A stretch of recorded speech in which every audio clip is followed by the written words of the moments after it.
नया साल शुरू होने के कुछ घंटों के भीतर बाहरी दिल्ली के कंझावला इलाके में 20 साल की युवती को कार के साथ 10 से 12 किलोमीटर तक घसीटा गया। इस हादसे में उसकी मौत हो गई थी।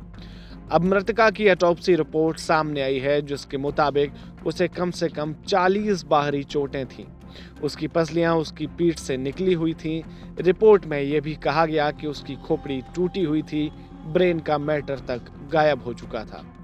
उसके सिर, रीढ़ और निचले अंगों में भी चोटें थीं। मौत का कारण ट्रॉमा और ज्यादा ब्लड बह जाना बताया जा रहा है। इसके साथ साथ कई सारी चोटों को भी उसकी मौत का एक बड़ा कारण माना जा रहा है। हालांकि मृतका के साथ यौन उत्पीड़न का कोई संकेत नहीं मिला। मृतका की मां को डर था कि उसके साथ बलात्कार किया गया है, क्योंकि मंगलवार को उसका शव सड़क किनारे पाया गया था। बता दें कि नए साल के दिन मृतका की स्कूटी को एक कार ने टक्कर मार दी थी और वह कार के नीचे फंस गई। वो लोग मृतका को 10 से 12 किलोमीटर तक सड़कों पर घसीटते रहे, जिससे उसकी मौत हो गई।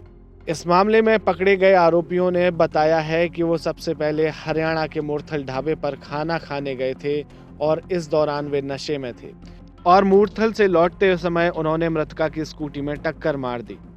वहीं मृतका की सहेली ने यह भी बताया कि वे शनिवार की रात अपने दोस्तों से मिलने एक होटल में गई थी। उसने दावा किया कि मृतका शराब के नशे में थी और स्कूटी चलाने की जिद कर रही थी। इसके बाद हम वहां से निकल गए और रास्ते में थे। इसी दौरान एक कार ने हमारी स्कूटी को टक्कर मारी और ये हादसा हुआ।